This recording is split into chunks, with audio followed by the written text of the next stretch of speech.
뭘 할까요? 오늘은 이제 앞부분 돌아가가지고 우리 전에 안 했던 부분이죠. 여기 하면은 이제 역학 파트가 좀 마무리 됩니다. 근데 앞부분은 이제 뒷부분하고 조금 별개의 내용으로 봐야 되고, 원래는 되게 많이 어려웠던 내용이야. 이 물체 회전 운동에 대한 이야기를 할 거라서 되게 많이 어려웠던 이야기인데, 이게 개편이 되면서 되게 많이 쉬워졌어요. 그래서 회전과 관련된 요소들을 우리가 따지기는 할 건데 조금 쉬워졌다. 그 원래 있었던 기존에 어려웠던 내용들은요, 이제 2학기에 물리의 진로 선택 과목 역학과 에너지로 빠져있기 때문에 기본적인 내용만 보시면 자, 일단 우리 잠깐 힘에 대해서 정리 좀 합시다. 힘이라고 하는 개념에 대해서 정리 좀 해봅시다. 자, 힘은요, 물체의 속도를 변화시키는 원인입니다.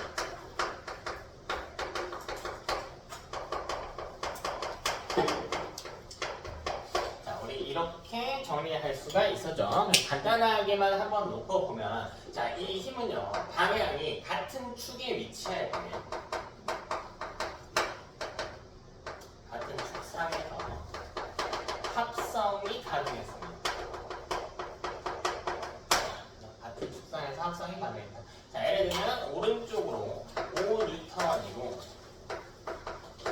자, 왼쪽으로 3N인 경우에는 우리가 2N으로 이야기할 수가 있었다. 그래서 기존에 했던 이야기잖아요. 여러분, 이렇게 합성한 관계의 힘을 뭐라고 불러요? 우리? 이거 뭐라고 불러요? 그렇지, 알자 힘이요. 기본적인 이야기를 좀 해봅시다. 자, 이때 힘은요, 두 가지 방향으로 분해하는 것도 가능합니다. 다시 두 가지 방향으로 분해하는 것이 가능해요. 자, 예를 한번 들어봅시다. 자, 제가 힘을 이렇게 가했다고. 자, 이렇게 가했다고 해봅시다. 자, 그럼 이걸 분해를 해보자는 거야. 자, 지금 제가 힘을 어느 방향으로 주고 있어요? 오른쪽?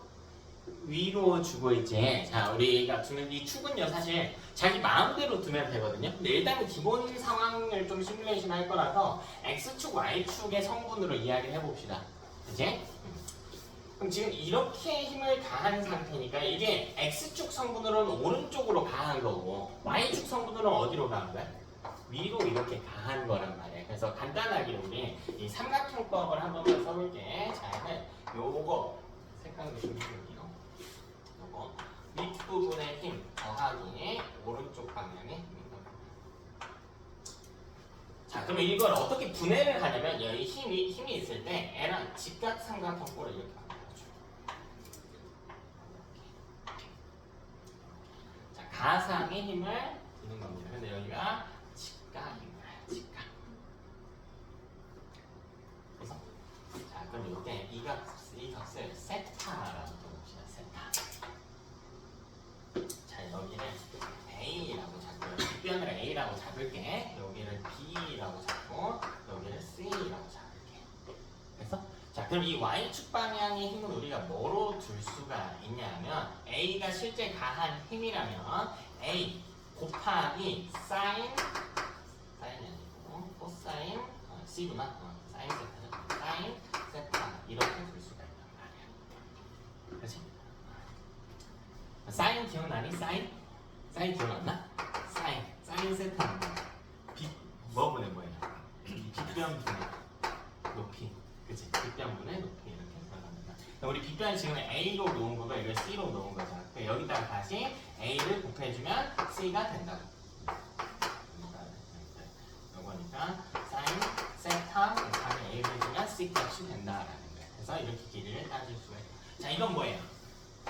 이건 뭐예요? 이건 뭐겠어? B 곱하기 뭐가 된다고? 사인 세타. 자, 이렇게 정의할 수 있다는 겁니다. 그래서 두 가지 방향으로 분해하는 것이 가능하다. 그럼 이걸 언제 쓰냐면요, 사실 여러분이 지금 많이 쓰진 않아요. 2학기에 진로 선택 과목에서 역학과에는 선택하면 많이 써. 넌 삼각함수 배각법칙 같은 거 배우냐? 좀 많이 지로 가서 좀 많이 뒤로 가야지. 아직 멀었어? 오케이, 그럼 됐고요. 그럼 요렇게 나온 힘과 봐봐. 이렇게 나온 힘과 만약에 요렇게 나온 힘이 있다라고 해보자. 그럼 이 두 힘을 내가 뭐 하고 싶냐면 합성하고 싶어. 이거 실제 계산하는 건 그럼 오늘 배제할게. 그냥 요렇게 나눌 수 있다는 것만 볼게요. 알지? 자, 요렇게를 합성하고 싶어. 근데 선생님 합성을 언제 할 수 있다고 했냐면 같은 축상에서만 하는 게 가능하다라고 했잖아요. 그럼 이거를 나눠줘야 돼. 오른쪽 방향의 성분과 뭘로? 위쪽 방향의 성분으로. 그래서 이것도 나눠줘야 돼. 이거 왼쪽 아래잖아. 왼쪽 방향의 성분과 아래쪽 방향의 성분으로 나눠줘야 된단 말이야. 그래서 이거 딱 봐도 오른쪽이 더 길죠. 그럼 이 네 가지 힘을 합성할 텐데 이 둘을 합성하면요. 오른쪽으로 애보다는 짧고 얘는 왼쪽이니까 요게 이걸 상쇄시킨 개념인 거지. 이거 하고 이 연직축 방향으로는 누가 더 긴 거야? 위랑 아래 중에. 이게 좀 짧다라고 해볼게. 누가 더 긴 겁니까? 아래가 조금 더 긴 거지. 그러니까 아래가 이렇게 남아있는 거야. 그럼 다시 이거를 합성해봐. 오른쪽 아래 이렇게 들어가는 개념인 거라고 됐어요? 그래서 방향에 따라서 합성과 분해를 우리가 좀 능동적으로 이용할 수 있으면 좋다. 힘에 대한 기본 개념입니다. 자, 특수각 정도는 배우냐? 특수각 정도는 배워? 특수각만 간단하게 정리해볼까? 특수각만? 그 사인만 정리합시다. 사인 세타만 좀 정리해. 특수각에 대해서 사인 세타에서 세타가 0인 경우에 이 세타 값이 0인 경우에 이 사인 세타 값은 얼마예요?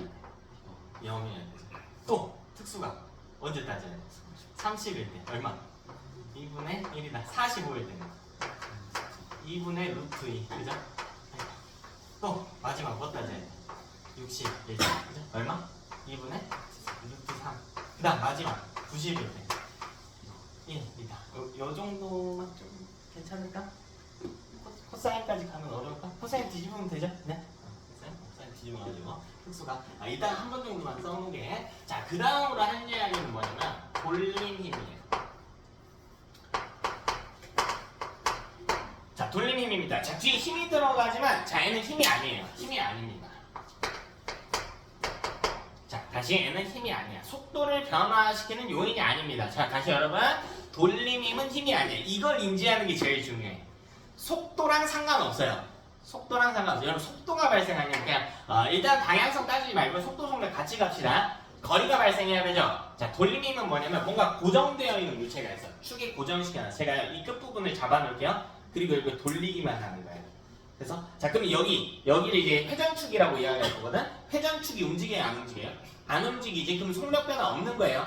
속도랑 아무 상관없어요. 돌림 힘은 회전 운동에 관여하는 겁니다. 자, 그럼 우리가 이걸 맨날 돌림 힘 할 수는 없잖아. 이거를 우리가 앞으로 뭐라고 읽을 거냐? 이렇게 쓰면 돼. 기억인데 꼬부라지게 쓰면 돼. 이걸 토크라고 읽어요. 자, 그리스어로는 토크인데 토크. 토크가 아니고 그리스어로 타우거든요. 이걸 그냥 근데 타우는 그냥 뭐랄까 이 기호의 이름인 거고요. 이걸 돌림 힘으로 읽을 땐 토크라고 합니다. 뭔 말이냐면 이거 뭐라고 읽을 거야? 이거 뭐라고 읽을 거야? 뭐라고 읽을래 너네? 뭐라고 읽을 거야? A라고 읽을 거잖아. A는 그냥 이 알파벳의 이름이지. 이 알파벳의 이름이 타우예요. 타우. 근데 이걸 우리가 가속도를 읽으면 A라고 안 읽고 악셀레이션 이렇게 있잖아. 이게 토크라고 읽는 거야. 같은 말이에요. 같은 말. 기호의 입장에서는 타우고 요건 돌림힘 자체를 의미하는 것이다. 이렇게 생각해 주시면 됩니다. 자, 그럼 N은 물체의 회전 운동의 물체를 회전 운동을 시키는 경우를 이용합니다. 물체의 회전의 원인이 되는 정확하게 할까요? 물체의 회전의 원인이 되는 물리량을 이야기합니다.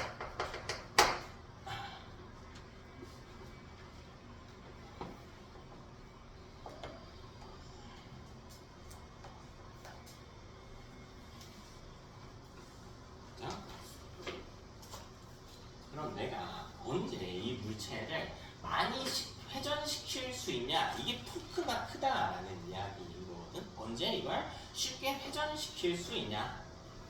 그럼 이때 먼저 뭘 보셔야 됩니다. 이 돌림 힘의 방향은 어디로 작용해야 되냐면 회전축과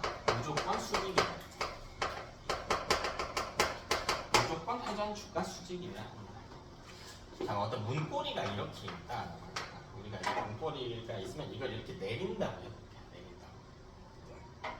문고리 하지 말면 그냥 문이라고 해요. 문이 조금 더 쉬운 거. 여기 경첩이 이렇게 있을 거예요. 경첩이. 여기 경첩들이 이렇게 있죠. 자, 여기는 안 움직이는 부분. 그죠?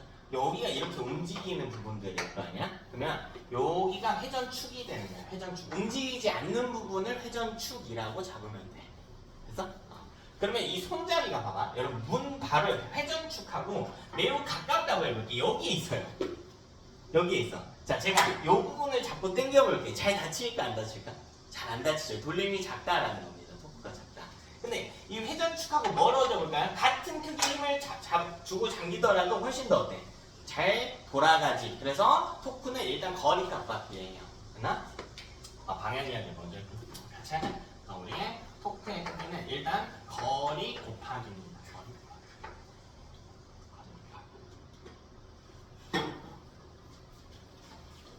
근데 봐봐요. 내가 이 문을 잡고 뭐 할 거야? 이 열려있는 문을 잡고 문과 나란한 방향으로 이렇게 잡아당기고 있어 볼게. 문과 나란한 방향으로.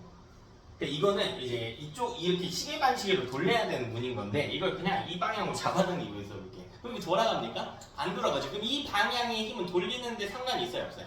전혀 없지. 돌리는 거랑 아무 상관이 없단 말이에요. 그래서 이 힘의 방향이 어떻게 작용해야 되냐면 그냥 힘을 두는 게 아니라 이 회전축과 수직인 방향이어야 돼요. 무조건. 그럼 수직인 방향의 힘을 우리가 구하기 위해서 이 힘의 합성 분해 개념이 필요한 겁니다. 보세요. 여기에 제가 사물 하나를 더 볼게요. 사물 하나를 더 보자. 자, 여기를 고정값으로 유지하도록 합시다. 자, 여기를 고정값으로 제가 더 볼게요. 그러면 이 사물에다가 힘을 한번 줘서 잡아 당겨볼게요. 근데 우리가 맨날 수직으로 힘을 주지는 않잖아. 그죠? 그래서 요렇게 힘을 가하겠다고 해볼게요. 실제로 가한 힘은 우리가 뭐라 적어요? 그냥 F 이렇게 적잖아요. F. 그래서 근데 우리 뭘 봐야 되냐면 이 회전의 축이 된 이 중심점과 회전체 이 막대 요걸 선으로 있고요. 자, 뭘 봐야 되냐면 이렇게 가한 힘의 이 성분만을 요게 실제로 돌림에 관여하는 성분이 되는 거야. 힘의 축이 되는 겁니다. 무슨 말인지 알겠나요? 그럼 이 힘을 우리가 뭐 해봐야 돼요? 지금부터 이 힘을 뭐 해봐야 돼요? 분해해야죠. 요 방향과 다른 방향으로 구분을 해봐요. 이렇게 그리면 헷갈려? 조금 더 쉽게 그려볼게요. 조금 더 쉽게 그려야 돼. 자, 이렇게 물체가 있다라고 해볼게. 자, 여기는 움직이지 않는 점이라고 가해볼게. 제가 힘을 어떻게 가할 거냐면 L을 잡고요. 이쪽으로 힘을 가할 거예요. 실제 힘의 방향입니다. 힘의 방향. 그죠? 근데 우리가 구해야 되는 건 뭐냐면 이렇게 가했을 때 이 성분이요. 오른쪽 방향의 성분과 위쪽 방향의 성분 이렇게 나눠질 거 아니야. 근데 수직인 방향만 따져야 된다라고 했잖아. 그럼 연직인 방향의 힘 요것만 따져야 된다고. 요거. 이게 돌림에 관여하는 거라고. 그래서 자, 그럼 이걸 어떻게 구하냐? 여기를 이 회전한 물체하고 힘의 방향 사이에 이루는 각도를 세트하는.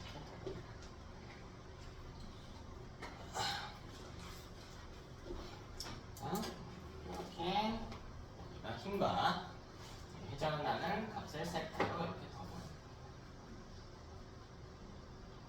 그럼 이거 지각삼각형의 모델일 거 아니야. 꺼내서 이렇게 가져가고 요 값이 F인 거고 내가 구하고 싶은 거는 여기다. 여기가 세타. 그럼 이 성분을 우리 뭐라고 할 수 있어? 이 성분을 뭐라고 할 수 있어?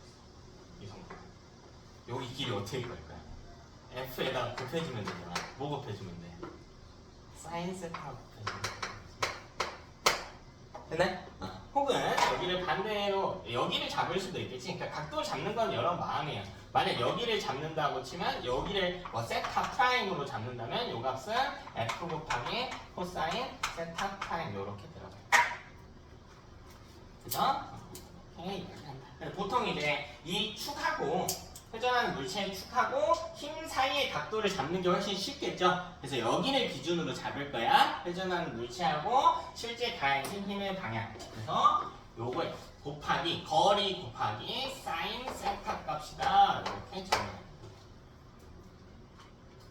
자, 토크는 F 곱하기 사인 세타 값이에요. 됐나? 일단 돌리기 위해선 힘이 필요하긴 합니다. 근데 그 모든 힘이 다 쓰이는 게 아니라 회전체와 수직인 성분의 F는 안 붙였어. 바보가. R 곱하기 F 사인 세타. F 사인 세타. 수직인 성분의 힘만 관여한다라는 거죠. 되니? 이게 예전에 조금 어려웠던 이유가 있죠. 세타 값이 진짜 띠껍게 나왔어. 22도 막 머리 아파. 막 백악껍질 쓰고 막 이렇게 했었어야 됐거든. 근데 지금 훨씬 쉬워졌다고 한 이유가 뭐냐면 대부분 그냥 사인 90도입니다. 전부 수직으로만 힘줘요. 그러니까 쉬워져. 그럼 봐봐. 사인 세타는 사실 얼마가 되는 거야? RF 사인 세타가 90이면 얼마가 돼? 그냥 R, F가 되겠죠. 그래서 이게 둘로 나눠야 되는 거지. 사실 둘로 나눠야 되는데 여기에 만약 회전축과 수직인 방향으로 힘을 주는 경우, 즉 세타가 90이라면 그냥 뭐로 계산하면 된다? 토크는 R 곱하기 F로 계산하시면 된다. 자, 근데 만약 세타가 90이 아닌 경우에는 토크 값이 R 곱하기 F 사인 세타 이렇게 들어가야 된다라는 거야. 근데 보통 대부분의 개정된 교과에서는 이것만 따지니까 쉽다고.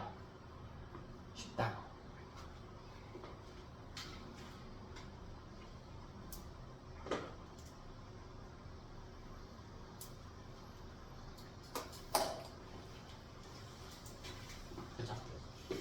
자, 이걸 그림으로 놓고 보자면 예를 들면 여기서 어떤 물체가 있다. 여기 생긴 네모난 막대가 있다. 이걸 고정축으로 잡읍시다. 자, 첫 번째로 우리가 이 거리를 비교해 봅니다. 거리를 비교해 봅니다. 자, 여기가 회전의 중심이 되는 점이고요. 실제로 제가 어딜 잡고 볼 거냐면 여길 잡을게요. 자, 여기를 우리가 작용점이라고 해요. 힘의 작용점. 실제로 힘이 가해지는 점이라고 부릅니다. 작용점까지의 거리를 여기를 R1이라고 해볼게요.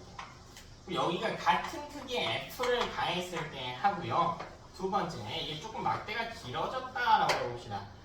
자, 여기를 작용점으로 뒀을 때 요 거리를 R2라고 둬보자. 여기 똑같이 F의 힘으로 잡아당겼다고 해볼게요. 밑으로 90도죠 지금. 이 물체가 90도 방향으로 힘을 주고 있지. 근데 이때 회전하는 정도는 이걸 A라고 두고 이걸 B라고 두자. 그럼 회전하는 정도는 B가 A보다 클 것이라고요. 됐나? 물체의 회전 운동의 원인. 이런 이야기예요. 이런 이야기. 됐지? 자, 두 번째로 각의 비교를 해보자. 각도를 비교해보자. 이거는 구하라고 안 할게. 구하는 문제가 있는데 구하라고 안 할게요. 다 빼드릴게. 간단하게만. 자, 만약 이렇게 잡고 있을 때 같은 크기의 사물을 줄게요. A하고 P 같은 크기의 사물. 길이 똑같이 설정할게. 자, 첫 번째는 어떻게 잡아당길 거냐면 이렇게 잡아당길 거야. 자, 같은 크기 F라고 할게요. 같은 크기의 힘을 가하는 거예요. 힘의 크기가 똑같으면 이 직선의 길이가 같아야 돼요. 같은 문제에서. 그래서 여기도 같은 크기의 힘을 가할 건데요. 이렇게 가해볼게. 이렇게. 자, 여기다가 끝나게 표시하죠. 끝나가지고 잡아당겼다고. 그럼 보세요. 여기가 세타 1이고 여기 똑같은 F라고 할지라도 여기가 세타 2라고 가정을 해보자. 됐어? 그럼 우리가 성분을 따질 때요. 이 성분을 따지는 거란 말이야. 이 성분. 이게 실제로 돌림의 방향. 이렇게 축과 수직이 되는 이 성분. 이 성분의 길이를 따져야 돼. 근데 애가 더 길겠지. 아래로 더 꺾여 있는 거니까요. 길이가 같을 때, 성분의 길이가 같을 때 아래쪽을 더 많이 향해 있는 거니까. 따라서 요때 작용한 토크를 토크 1이라고 하고 이걸 토크 A에 작용한 토크, B에 작용한 토크라고 할 때 이때가 토크다. 무슨 말인지 알겠나요? 요 정도만 비교할 수 있으면 된다. 특수각도 까먹어서 외울 필요도 없어. 그냥 이렇게 한다자. 세타가 커지면 사인 세타는 어떻게 된다? 90도까지는 커진다고요. 그래서 이 90도 내에서 이 토크는 각이 커질수록 더 커진다라고 이렇게 이야기할 수 있습니다. 그죠? 이렇게 작용을 하자. 그런데 그럼 사실 이제 돌리는 거는 돌리는 힘의 방향도 한번 볼까요? 돌리는 힘의 토크의 방향도 한번 살펴봅시다. 이것도 어려운 이야기 아니고요. 예를 들면 이렇게 두 물체가 똑같이 얘를 이렇게 힘을 가할 거고 얘는 이렇게 힘을 가할 거예요. 그럼 이 힘의 방향을 보면요, 이대로 잡아 당겨볼까요? 돌아가겠죠? 이거 시계예요, 반시계. 이거 시계는 반시계. 이건 시계야, 반시계. 이거는 그래서 토크인데 시계 이렇게 써요. 토크 시계. 시계 방향이 토크다. 얘는 토크 반시계다 이렇게. 그래서 그러니까 우리가 기본 힘을 이야기할 때는 이 축을 여러 개를 봐야 된단 말이야. 특히 X축, Y축으로 봤을 때는 오른쪽인지 왼쪽인지 구분해야 되고 위쪽인지 아래쪽인지 구분해야 되잖아. 근데 토크는 돌아가는 거잖아. 돌아가는 건 뭐 아니면 뭐야 어차피. 시계 아니면 반시계니까 이 두 가지만 따지면 된다는 걸 보여주는 거예요. 그래서 이 둘이 다 반대의 모습을 보여주고 있다. 어려운 거 없죠? 자, 그러면 실제 이 돌림힘을 이용한 모델을 한번 좀 살펴보도록 합시다. 자, 제일 대표적으로 나오는 게 이 지뢰예요, 지뢰. 시소.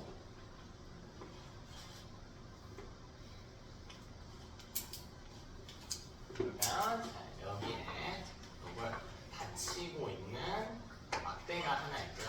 이 막대를 받치고 있다. 사실 이 지뢰에서 따지는 요인이 굉장히 많은데 그냥 간단하게 일단 토크만 따질게요. 매우 간단하게 토크만 따질게요. 우리가 오늘 이야기할 거는요, 전부 다 어떤 상태냐면 평형 상태요. 그러니까 쉬워진 거예요. 되게 쉬워진 거예요. 평형 상태라고 해요. 힘의 평형 상태. 이게 무슨 말입니까? 힘의 평형 상태.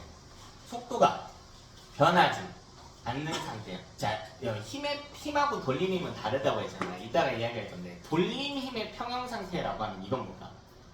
돌아가지 않는 상태인 거야. 그러니까 힘이든 돌림 힘이든 그냥 평형 상태를 기준으로 다 이야기합니다. 전부 다요. 그래서 전부 다 평형 상태를 기준으로 이야기할 거야. 여기다가 3을 A를 하나 넣어봅시다. 여기는 M이라고 해요. 여기는 조금 길게 해줄게요.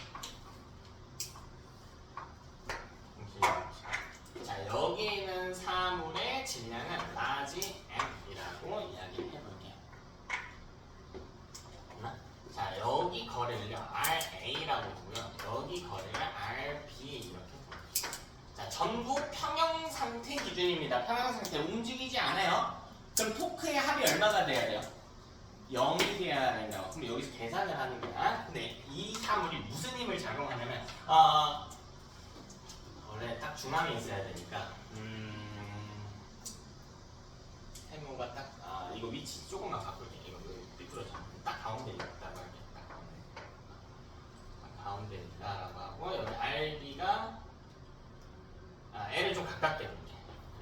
지금 힘 빠질 건 아니니까 이걸 좀 가깝게 놓을게. 여기 그치? 매질량 스몰에 매질량 라지. 자, 토크가 어떤 식으로 작용하냐면 이 회전축과 수직인 성분으로 A한테 중력이 작용해. mg만큼. 됐나? 근데 요건 가해진 그냥 힘이지. 근데 이 회전 성분에 관여하는 힘이 F 사인 세타라고 했단 말이야. 근데 얘가 축과 수직이잖아. 그러니까 이게 회전 성분에 관여하는 힘 그대로예요.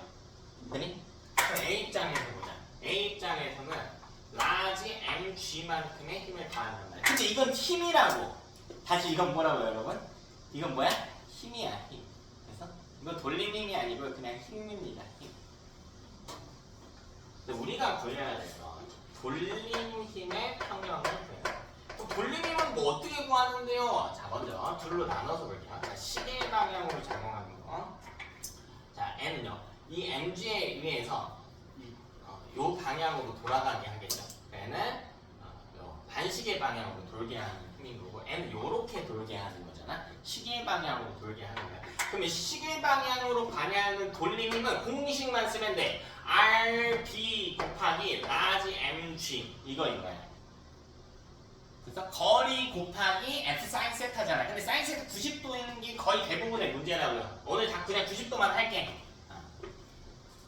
그럼 반시계 방향으로 가해진 돌림 힘은 그러니까 힘은 mg인데 우리가 한 이야기가 힘이 아니라니까 돌림 힘이라고. 돌림 힘은 RA 곱하기 스몰 mg였어야 합니다. 이해되니? 근데 이때 평형 상태가 유지되기 위해서는 이 두 방향의 힘이 서로 상쇄돼야 된단 말이야. 그러니까 정확히는 이제 돌림 힘의 평형 상태. 힘하고 달라. 힘하고 아예 별개로 보셔야 돼요. 얘는 RB 곱하기 라지 mg 값이 RA 곱하기 스몰 mg 값과 같아야 된다. 이렇게 식이 써줄 수 있죠. 자, 그림 한번 볼까요? RB가 RA보다 훨씬 더 길잖아. 그러면 라지 mg는 요 값은 A보다 작을 수 있다. G 떨어뜨리면 질량이 작다라고 할지라도 중심점으로부터 멀리 위치하고 있으면 돌아가지 않을 수 있다라는 거죠. 시소 보면 되잖아. 그럼 시소. 야, 너네 어디 저기 어린 조카랑 시소 탄다고 하면 너네 중심점 기준으로 가까이 앉아야 돼, 멀리 앉아야 돼? 여러분은 훨씬 가까이 앉아. 시소 안 타봤냐? 시소 탈 일이 없나 요새는? 훨씬 더 가까이 앉아봐 줬어야 된다는 거죠. 됐습니다. 네. 뭐가 아니라고? 뭐야? 여기 반대로 좀 그냥. 미안해. 반시계로 돌리려면 얘가 일로 돌아가니까 얘는 반시계고 여기가 반대군요. 이렇게 갔어야 되구나. 아니 뭐 이쪽에서 내리던가. 방향 반대죠.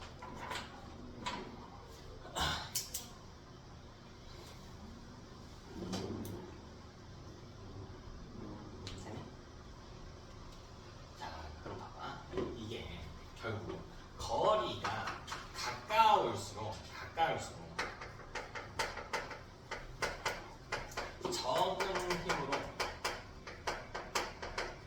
돌릴 수 있다라는 걸 보여주는 거잖아요. 거리가 가까울수록 적은 힘으로 돌릴 수.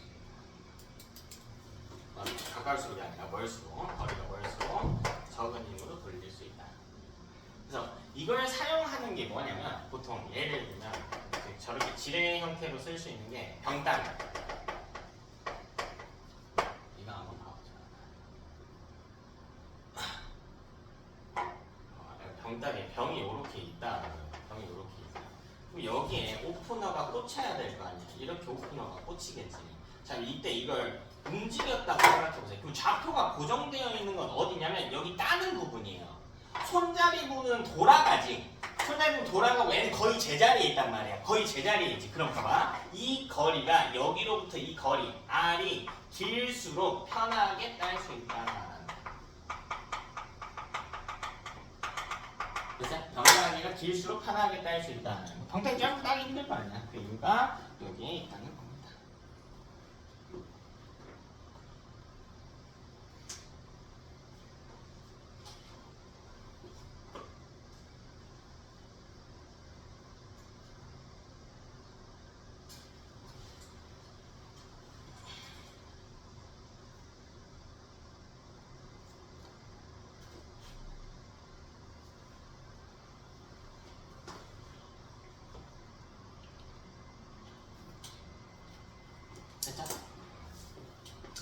우리 또 대표적으로 나오는 장치가 볼링힘을 이용한 장치가 축박기. 이것도 어려운 거 아니고 그냥 긴 도르래라고 생각하시면 돼요. 여기가 중심점이고 여기다가 사물 하나를 연결을 해놔. 이렇게 사물 하나를 연결해놔. 자, 여기는 움직이지 않는 중심이 되는 점입니다. 자, 제가 뭐 할 거냐면 여기다가 길게 선을 잡고요. 여기를 잡고 아래로 힘을 가한다. 자, 내가 잡고 힘 가할게. 힘 가할게. 그럼 수직성분으로 힘 줬죠? 자, 얘는 아래쪽으로 mg만큼의 힘을 다 하고 있겠지. 자, 이때 이 거리를 RA로 잡고 이때 이 거리를 RB로 잡았다. 해봅시다.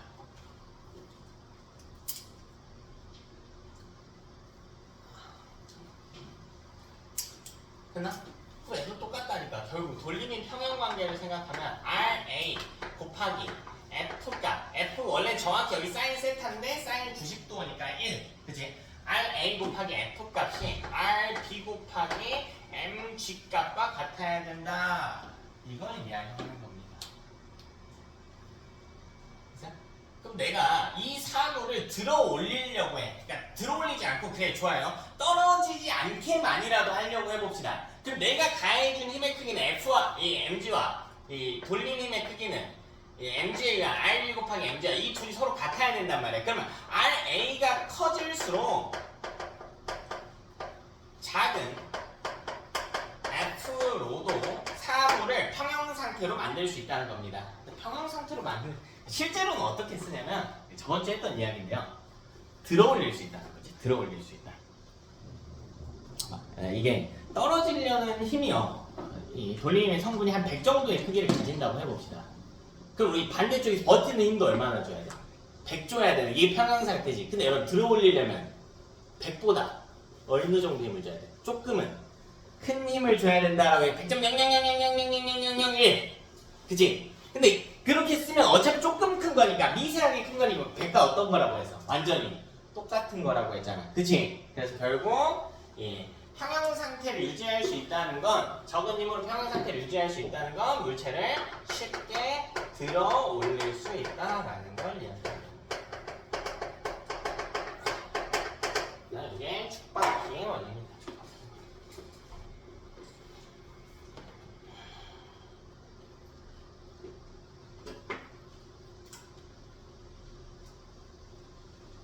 됐습니까? 근데 그냥 이렇게 두면 떨어질 거 아니야. 그래서 보통 어떻게 하냐면 이 중심점으로부터 작은 톱니 하나를 이렇게 설치. 작은 톱니 하나 안 떨어지게 고정시키게. 그래서 요거 떨어지면 안 되잖아. 그러니까 또 큰 톱니 하나를 이렇게 설치해 주는 거야. 그래서 그러니까 축바킹이라고 부르는 겁니다. 그러니까 이 돌릴 수 있는 고정되어 있는 축이 두 개가 있다는 겁니다. 우리 저기 한번 살펴보도록 할까요? 예를 들면 내시를 그냥 하나만 해보자. 드라이버 아주 쉬워요. 봐봐. 여기에 뒷면에 조금 두꺼운 축이 있고 여기에 얇은 축이 있어. 그럼 뭘 보는 거냐면 여기 반지름을 보는 거야. 이 축바퀴 반지름을 살펴보는 거야. 봐봐. 얘는 여기서 반지름이 이렇게 있겠지. 그래서 얘는 반지름이 여기 반지름이 이렇게 있으니까 이게 RP야. 이 길이가 RP인 거고 이 길이가 RA가 되는 거야. 그럼 여기 손으로 자꾸 돌릴 때 이 손잡이 부분 자꾸 돌리잖아. 그치? 그럼 여기가 이 침점까지의 거리, 인점과 장점 사이의 거리가 길어야 된다고. 이게 반지름이 길다와 같은 표현이 되는 거야. 축바퀴 모델에서는. 자꾸 돌리면 여기는 거리가 기니까 적은 힘으로도 회전의 효과를 많이 낼 수가 있잖아. 그래서 여기를 자꾸 돌리는 것보다 그래서 연결해서 쓴다고. 애가 회전하면 애도 회전하게 되는 거니까. 그래서 결국 두꺼울수록 우리가 회전을 조금 더 쉽게 할 수 있겠다. 이런 이야기가 되겠죠. 하나.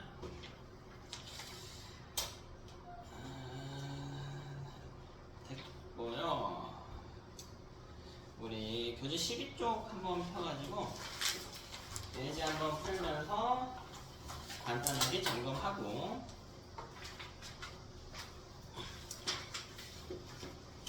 자, 오늘 핵심 체크부터 한번 볼게요.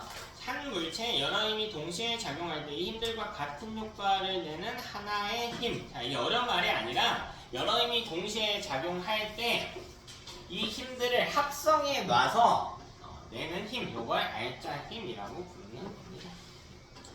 자, 두 번째 줄 볼게요. 자, 돌림 힘 아니에요. 그냥 힘입니다. 알짜 힘이 0인 상태에서 물체의 운동 상태는 변화하지 않죠. 이따가 이어서 또 이야기할 겁니다.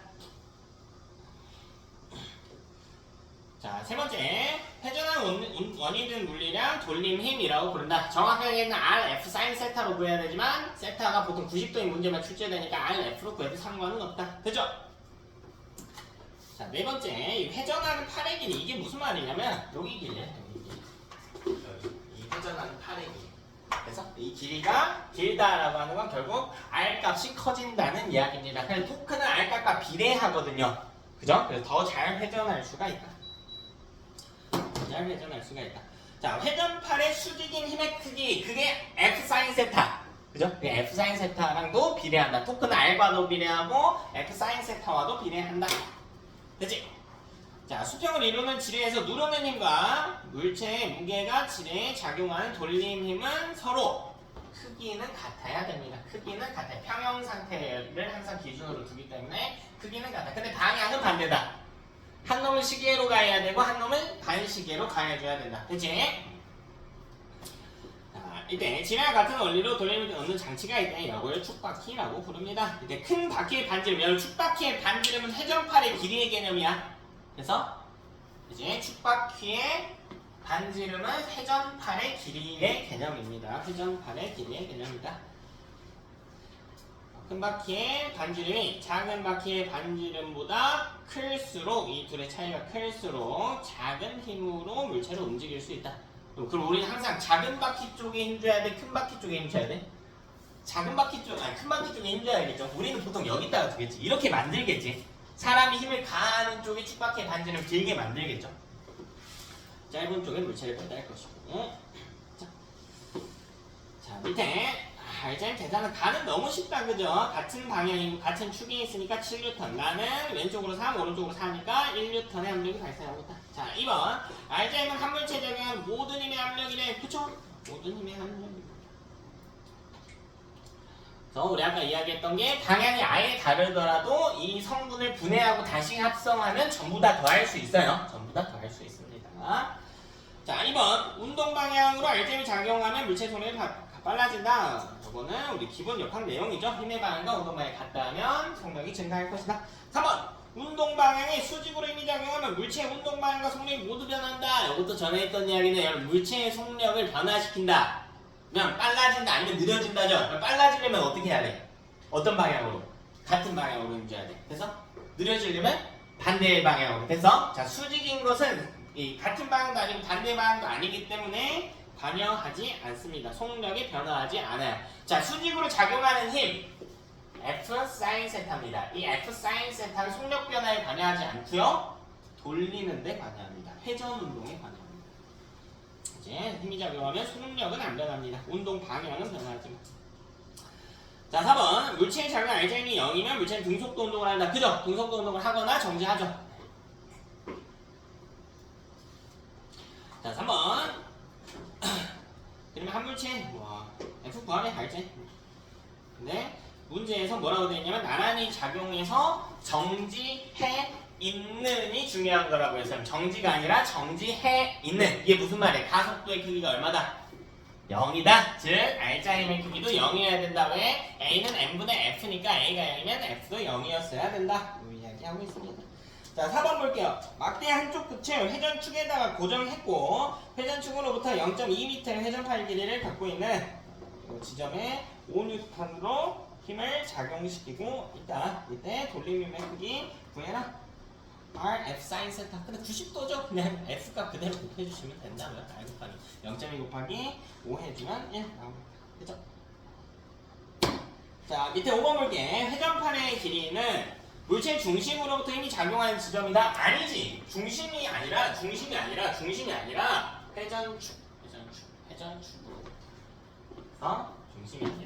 회전축으로. 우리 아까 여기 길이 잴 때 여기부터 쟀잖아. 중심이면 가운데야, 가운데. 그치? 무게중심이 아니라. 무게중심은 보통 이 질량분포를 기준으로 잡는데 고위 물리 정도에서는 그냥 가운데로 보시면 돼요. 일단 가운데로 보시면 됩니다. 질량이 가장 많이 모여있는 곳이 무게중심인데 뒤편에 조금 더 이야기합시다. 무게중심 이야기는. 자, 2번 회전발의 길이 R의 크기가 클수록 돌림힘, 토크가 커진다. 그죠? R과 토크는 비례하는 관계입니다. 3번 힘의 방향이 회전팔과 나란하면 그럼 세타 값이 0이 됩니다. 돌림힘은 0이 됩니다. 최대가 아니라 0이 되죠. 수직이어야 최대가 됩니다. 이제 사인 세타 값도 0이 될 테니까. 자, 1번 축바퀴에 대한 설명 중 가만히 알맞은 말을 쓰라. 반지름이 다른 두 가지 두 바퀴를 하나의 회전축에 연결했다. 자, 우리 축바퀴의 중요한 개념, 반지름이 회전팔의 길이와 같은 개념이다. 됐지? 그래서 반지름이 뭐할수록 돌림의 크기가 커진다. 클수록이겠죠? 회전팔의 길이. 반지름은 회전팔의 길이다. 축바퀴에서 반지름은 회전팔의 길이다. 됐죠? 자, 다음 바퀴에 작용하는 힘의 크기가 이건 클수록이겠죠. 돌림이면 토크는 R 곱하기 F 값이니까 F가 클수록 또 커질 것이다. 간단하죠? 괜찮습니까? 그러면 우리 본격적인 계산을 좀 해주셔야겠습니다. 오늘은 우리가 돌림힘 기준으로 좀 이야기를 하고 있어요. 힘에 대해서는 전에 좀 배웠고 돌림힘은 이제 새롭게 등장한 개념이니까. 근데 실제로 역학적인 요소에 관여하는 건 힘도 있죠. 근데 힘도 다시 봐야 됩니다. 일단 먼저 우리 첫 번째로 뭘 따질 거거든요. 힘의 평형상태. 이 말을 따질까요? 힘의 평형상태. 힘의 평형상태. 자, 힘의 평형상태가 무슨 말이냐? 알짜 힘이 0이 된 상태입니다. 알짜 힘이 0이 된 상태.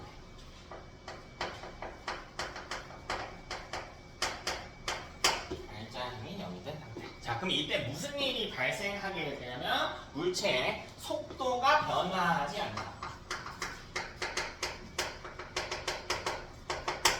그죠? 간단하게 정리해봤습니다. 속도가 변화하지 않는다. 그럼 속도가 변화하지 않는다는 말에 다시 두 가지 요소로 좀 따져볼까요? 아까 현석이가 했던 이야기인데 둘 중에 하나겠지. 만약 정지해 있던 애는 계속 뭐 한다고? 계속 뭐 한다고? 정지해 있어. 그죠? 만약 운동하고 있던 친구는 뭘 해야 됩니까? 그치? 동속도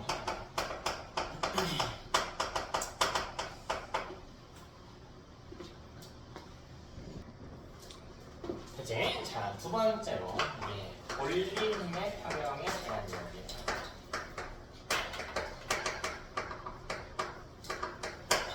돌림힘의 평형이라고 하는 건 말 그대로 이 시계 방향이 돌림힘의 크기와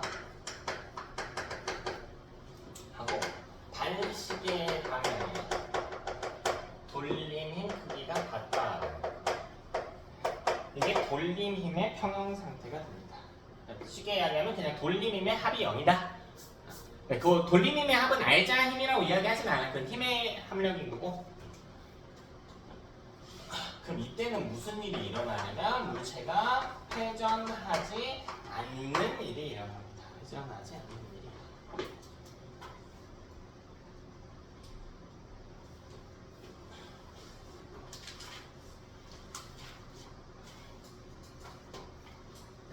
이런 일이 일어나게 된다. 그럼 우리 해석 한번 해볼까요? 어떤 물체를요 축에다가 이렇게 고정시켜 놓고 뭐 할 거냐? 돌릴 거예요. 이렇게 자꾸 이렇게 돌렸다고. 그러니까 이렇게 돌아간다. 돌아간다. 그냥 이렇게 꺾이기만 했다고. 이렇게 꺾이기. 여기 이 사물, 이 팔 자체가 이렇게 돌아가는 거야. 그래서 그럼 얘는 속도는 변화하지 않았다고 해볼까요? 속도는 변화하지 않았어. 그럼 이 힘은 0인 상태거든요. 이렇게 잡으면 좀 헷갈리네. 그럼 그냥 공이라고 부를게요. 공이 이렇게 둥근 공이. 자, 이 공을요, 이 지면에서 여기를 절대 움직이지는 않을 거예요. 뭐 할 거냐면 그냥 제자리에서 이렇게 돌리기만 할 거예요. 그러면 이건 힘의 관점에서 보면 평형 상태죠. 속도가 0인 상태잖아요. 근데 회전은 해야 돼. 회전 하고 있잖아요. 이거 돌림인 평형은 아닌 상태야. 힘은 평형 상태이지만. 그래서 이 둘을 따로 좀 구분하실 수가 있어야 돼. 자, 그럼 이 둘을 합쳐서 오늘 세 번째로 역학적인 평형 상태에 대한 이야기입니다. 역학적 평형을 유지하고 있다. 자, N은 첫 번째로 방금 이야기한 두 가지 요소. 힘의 평형 상태가 유지되어야 됩니다. 자, 요걸 먼저 구할 거고요. 자, 두 번째로 알짜 힘 평형 상태가 알짜 힘의 돌림힘의 합이 0인 상태가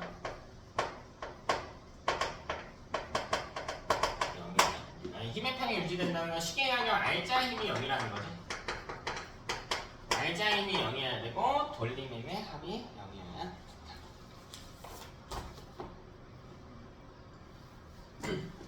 그죠? 자, 그럼 실제로 어떻게 푸냐면 얘는 풀이 순서가 정해져 있어. 첫 번째로 모든 힘을 표시해야 됩니다.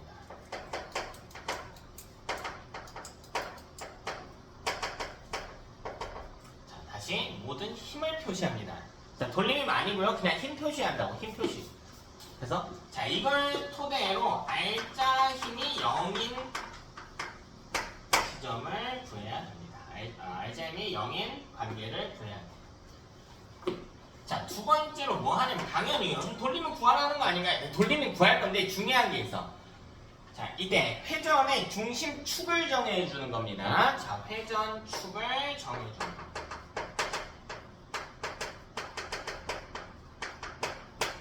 실제로 회전축을 정해요. 그럼 회전축을 어디로 정해야 되냐면 제가 지금까지 정해드렸거든요. 사실 아무데나 잡아도 상관없어요. 단 작용점 중에서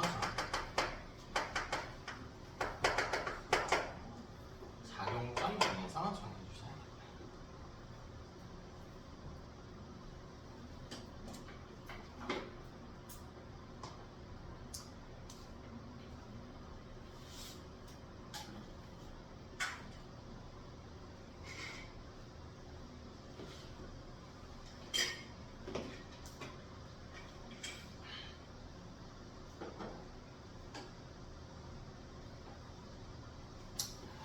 예를 한번 들어볼까요? 이제 있는 걸로 하려고 했는데 별로 마음에 안 들어. 그래서요. 문제 하나를 좀 만들어 봅시다.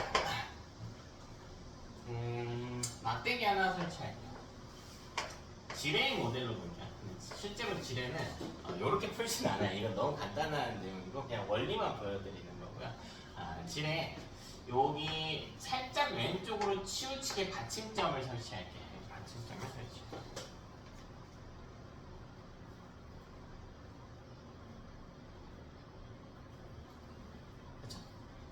여기 중심점이 있다라는 중간 지점. 자, 그리고 이 막대의 질량을 EM이라고 잡아볼게요. 막대의 질량 E. 그리고 뭐 할 거냐면 제가 여기서 잡고 내릴게요. 여기서 잡아 당기는 이거 그냥 사람. 요 힘을 그냥 F 정도로 설계할까요?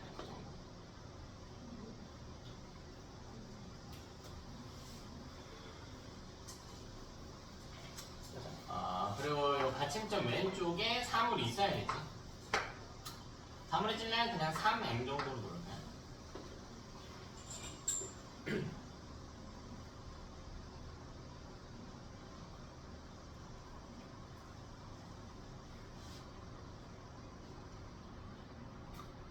그죠? 그 다음 여기 지뢰 중심까지의 거리를 L로 잡을게요. 중심까지 거리를 L로 잡을게요. 여기까지의 거리는 2L로 잡겠습니다.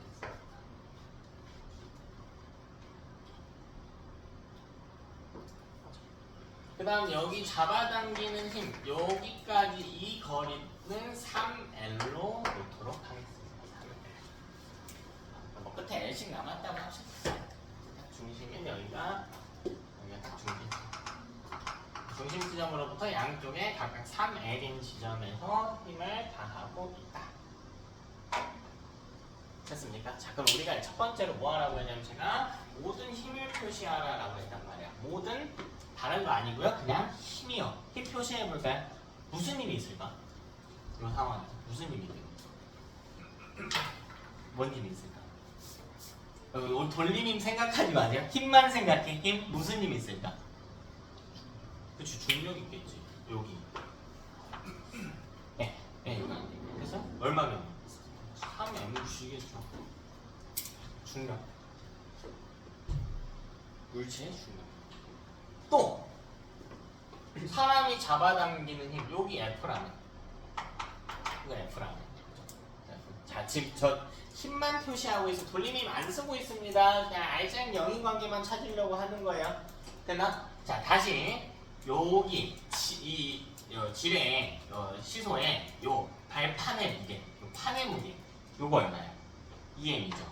그럼 여기 아랫 방향으로 힘 작용할 거 아니야? 아래쪽으로. 그래서 얼마야? 작용하는 힘? 2mg겠지. 됐나? 근데 이 모든 힘은 어디로 작용합니까 지금? 전부 다 어디 쪽으로 작용해요? 아래쪽으로 작용하고 있지. 됐나? 그럼 위쪽으로 작용하는 힘의 크기가 n이랑 같아야 된다. 그게 알자인 0의 관계야. 그럼 위쪽으로 작용하는 힘이 뭘까 대체? 그치, 수직항력이죠. 떠받치는. 이 받침대가 n을 떠받치는 힘이 있을 거 아니야. 그래서 요 힘이 있겠지. 요 힘을 그냥 F 수라고 적어. 수직항력이겠지.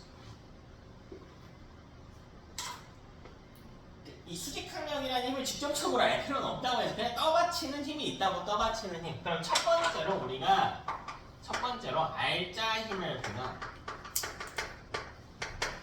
이게 0이 돼야 된단 말이야. 그럼 이걸 식으로 써보면 위쪽으로 작용되는 힘은 F 수직항력은, 그죠? F 수직항력은 같다고. 아래쪽으로 작용하는 힘들 3mg 더하기 2mg 더하기 F가 같다. 이렇게 쓸 수 있죠. 첫 번째 관계의 식이 나온다.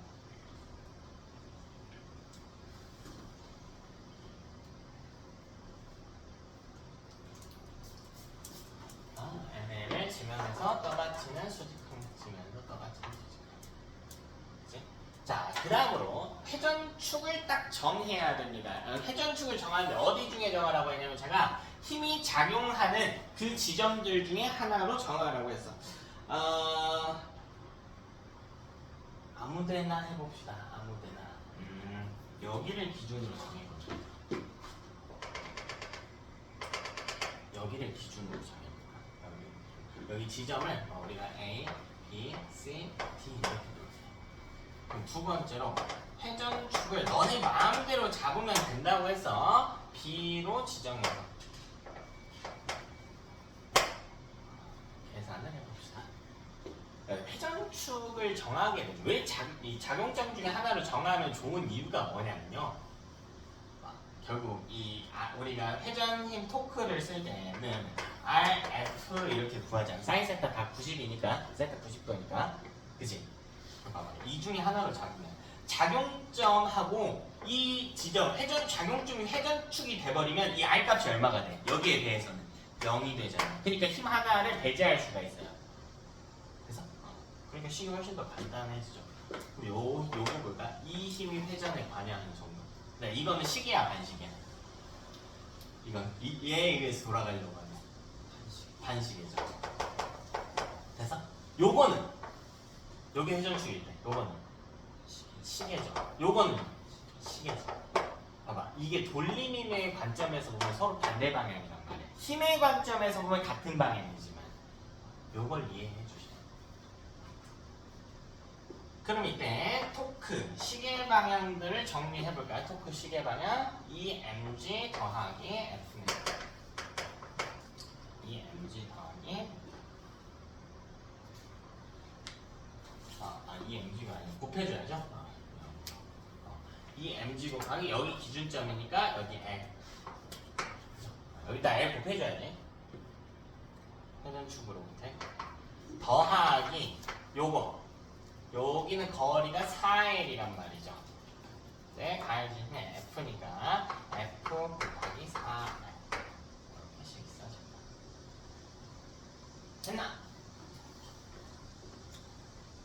이게 같아야 돼. 토크 반시계와 반시계 방향으로 가해지는 토크와 같아야 된다. 그럼 요 R 먼저 곱해줘야겠죠? R 거리 3L이네요. 3L 가해지는 힘 3mg 3mg 곱하기 3L과 같다.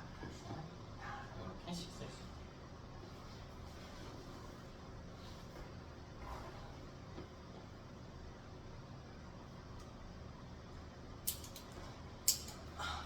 아, 3L이 아니면 2L이죠. 회전축을 보니까 2L. 이렇게 써주세요. 그럼 결론 한번 내볼까요?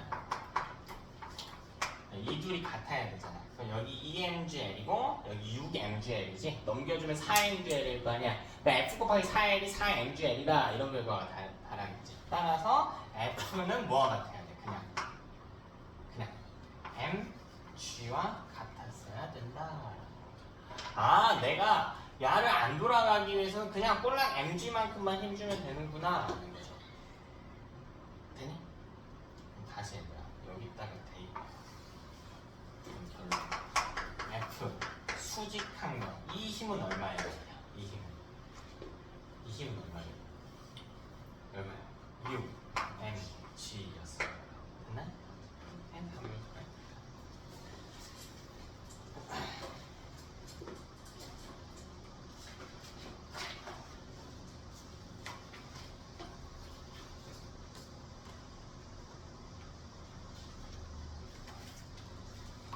됐습니까?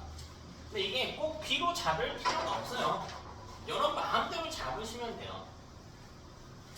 예를 들면 회전축이 C로 잡았다고 연습 한번 해볼게요. 여러분 마음대로 잡으시면 돼. C로 잡았다고 해볼게요. 그럼 봐봐요. 여러분 힘이 일단 4종류가 있을 거 아니야. 어쨌든 돌림힘이 작용하려면 RF여야 되니까 F가 있긴 해야 된단 말이야. 그럼 돌림힘이 될 수 있는 것도 4종류 중에 하나인 거야. 네, 제가 지금 여기를 기준점으로 잡았잖아요. C가 기준점이 된다고 해보자. 그럼 이 점하고 이 힘이 작용하고 있는 점하고 회전축 거리가 0이 되니까 이걸 돌림힘 관점에서 무시할 수 있다는 거야. 4개 중에 하나를 배제하겠다. 그럼 봐봐. 기준을 잘 봐야 돼. N은요 위로 주는 힘이지. 그럼 이거 돌리는 방향에서 보면 시계예요, 반시계예요. 이건 이렇게 돌게 할 거 아니야. 시계지. 그래서 시계 방향. 얘도 뭐야? 시계줄 똑같이? 그럼 요거는 반시계인 거지. 됐어? 그럼 이때는 토크 시계 방향을 계산을 해보면 시계 방향으로 작용하는 거 2개. F 수직항력. 그지? 곱하기 L. 거리. C점으로부터의 거리 L이잖아. 시계 방향. 또 요것도 시계 방향으로 작용하는 힘이야. 더하기 F 곱하기 여기 거리가 3L 이렇게 된다.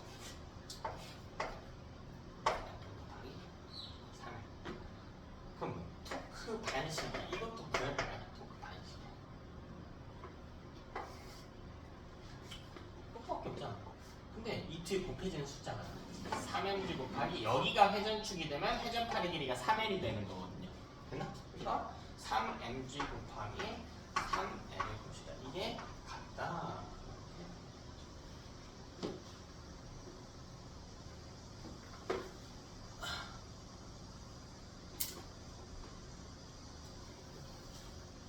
됐습니까? 사실 여러분 뒤에 L 단위는 다 지워도 되죠? 이렇게. 됐어? 근데 애 같은 경우에는 여기 변수가 안 풀려 있는 거니까 이걸 이렇게 대입하는 게 좀 더 편하겠지. L을 가져와서 대입하는 게 편하겠죠? F 수직항력에 대해서 못 풀었잖아? 그래서 새로운 변수가 나온 거니까 기존 변수들로 쓰기 위해서 이걸 다시 풀어서 보면 F 수직항력짜리 이걸 더해주면 되잖아. 바꿔주면 되잖아. 그러면 OMG 더하기 F. 이게 F 수직항력이란 말이야. 더하기 3F. 그래서 요게 9mg와 같다. 이런 결론에 달하는데. 됐어요? 그럼 이렇게 계산해도 F는 얼마가 나와? 그냥 5mg 더하기 4F인 거 아니야? 지금 F는 얼마입니까? 9mg니까 얼마야? 그냥 mg겠죠. 됐어? 그리고 다시 대입하더라도 F 수직항력은 6mg다. 이렇게 접근이 되겠지. 그러니까 어딜 기준으로 잡아도 상관없어요. 제가 B랑 C만 했는데 A로 잡으셔도 되고요. 어디로 잡아도 상관없습니다. 어디로 잡아도 상관없는데 제일 중요한 건 힘 표시 아니에요. 힘 표시. 힘 놓치지 않고. 됐죠? 이렇게 우리 역학적 평형관계에 대해서 간단하게 이야기해봤다. 우리 교재 13페이지 밑에 있는 이 프레임도 한번 볼까요?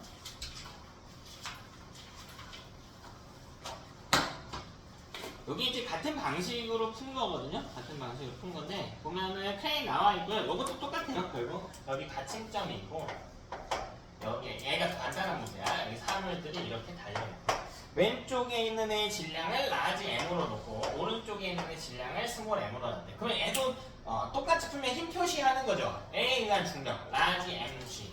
A에 의한 중력 얼마? 스몰 m g. 됐어? 그 다음 받침점에 의한 무슨 힘? 수직 강력 이렇게 돼 있죠. 네? 수직 강력 이렇게 있겠다. 얘는 이제 조건이 있어야 되는데 타워의 질량은 무시합니다.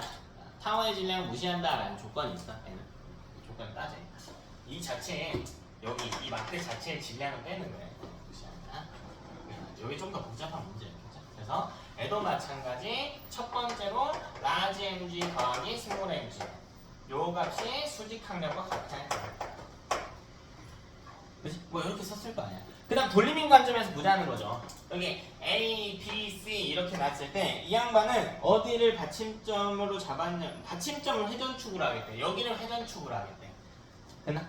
여기가 회전축으로 하겠대. 그럼 여기를 회전축으로 하게 되면 뭐 거리를 뭐 R1이라고 될까요? 여기 R2라고 되겠네. 그럼 얘는 회전의 관점에서 봤을 때는 반시계 방향인 거고, 얘는 회전 관점에서 보면 시계 방향인 거란 말이야. 그래서 두 번째로 R1 곱하기 라지 mg 이 값이 여기 R2 곱하기 스몰 mg와 같을 것이다. 이렇게 써놓은 것 뿐입니다. 됐죠? 훨씬 간단한 거지? 조건을 만족을 해야 되겠다. 우리 다음 페이지 한번 볼게요. 여기는 뭐 중요한 건 아닙니다. 이런 게 있구나 정도면 되는데.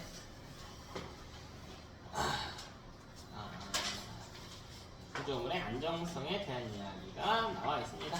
이 안정성에 대해서 이해하려면 무게 중심에 대한 이해를 봐야 되는데, 이 무게 중심은 읽어볼게요. 물체를 이루는 입자들의 전체 무게가 한 곳에 작용할 수 있다고 보는 것. 자, 쉽게 이야기하면요, 무게는 질량 때문에 발생하는 거지. 질량 분포가 가장 많은 곳이야. 이렇게 생각하면 돼. 질량 분포가 가장 많은 곳. 근데 이런 평평한 형태의 막대에서 보면은 특정 지점에 질량이 많지 않지. 그래서 그냥 가운데로 잡는 거예요.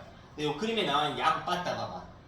야구 빠따 보면 왼쪽은 좀 얇고 왼쪽은 두껍고 오른쪽은 얇죠. 그러니까 무게중심이 살짝 왼쪽이 치우쳐 있다 정도만 보면 된다. 그래서 무게중심이 살짝 왼쪽에 치우쳐 있다. 너네 오뚜기 본 적 있냐? 오뚜기? 오뚜기 넘어뜨려도 안 넘어지는 애들, 이런 애들 본 적 있어요? 혹시 들어본 적 있나? 아래쪽이 훨씬 무거워요. 걔네 일부러 그렇게 만들어 놓은 거거든. 그러면 아래쪽이 무거우면 안 넘어져. 이따가 이야기할게. 안 넘어지는데 그런 경우에 무게중심이 아래에 있다 정도로 보시면 되겠다. 그죠? 자, 그래서 이번에 나와 있는 말이 뭐냐면 평형 상태가 무게중심을 밀 때 무게중심을 떠받치는 힘, 이게 그냥 수직 항력입니다. 이 수직 항력과 돌림 평형을 이루어서 역학적 평형 상태가 유지가 되겠대. 요런 게 있구나. 이런 게 있구나 정도만 보시고요. 밑에 구조물의 안정성에 대한 이야기를 하고 있다. 결국 어떤 구조물이 있으면 쓰러지면 안 되니까 역학적 평형 상태여야 된다고. 그럼 어떻게 생겼을 때 역학적 평형을 잘 유지할 수 있는가? 요거를 이야기하겠대. 그래서 밑에 저 안정평형, 불안정평형은 이제 빠진 내용이라 버리시면 되고, 밑에 무게중심과 바닥면 요거 한번 봐보도록 할게요. 무게중심과 바닥면. 제가 지금 물통이 있다고 해봅시다. 자, 하지 말고 좋습니다. 이런 리모컨이 있다라고 그냥 최대한 평평하다라고 가정을 해볼게요. 자, 이걸 바닥에 놓을 때 그냥 이렇게 가로 방향으로 놓을 수도 있을 것이고요. 세로 방향으로 놓을 수도 있겠지. 그치? 언제 더 안정적이에요? 가로 방향으로 세로 방향으로 언제 더 안정적이야?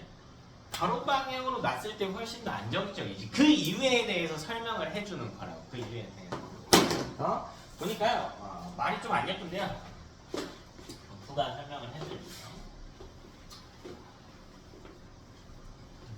이 교재 그림 기준으로 보면 이렇게 누워있는 애가 하나 있어요.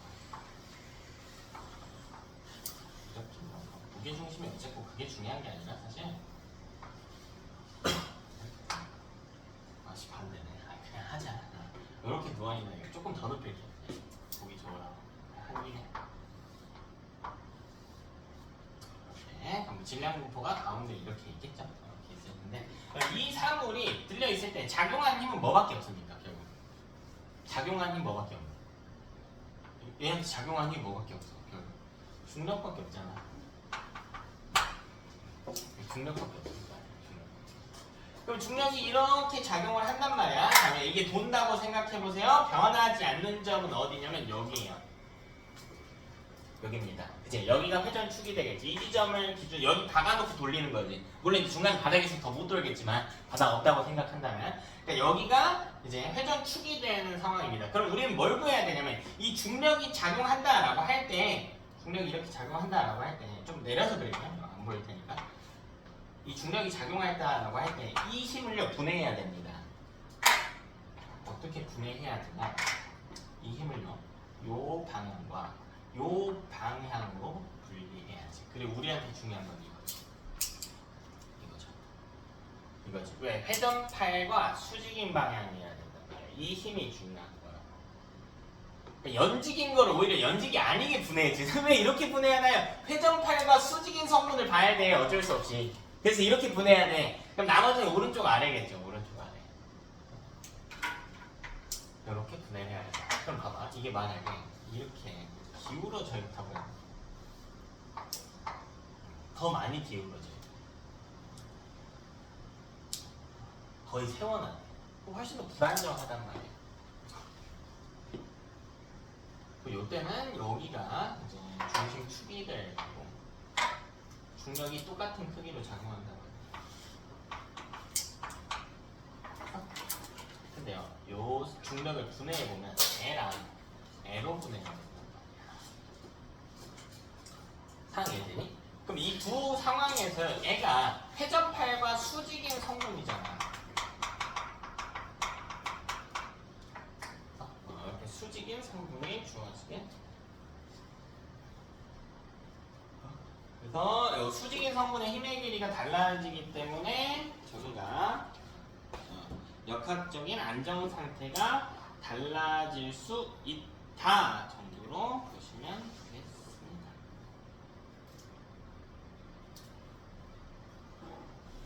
됐죠? 이런 이야기를 하고 얘는 다시 원래대로 이렇게 돌아오려고 할 것이다. 방향 반대로 넣네. 됐습니다.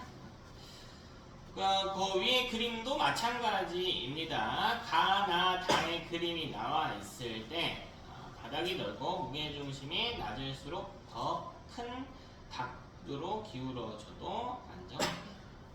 원래대로 돌아오려고 하는 힘이 작용. 원래대로 돌아오려고 하는 힘. 요 정도. 됐다. 이거 그림 나쁘세요. 이런 게 있다. 오뚜기나 제자리로 돌아온 추가 있을 때 아래쪽에 무게중심이 쏠려 있을 경우에 더 안정적인 구조를 하고 있다. 그리고 뒤에 문제를 푸는데 10분 쉬었다가 우리 18쪽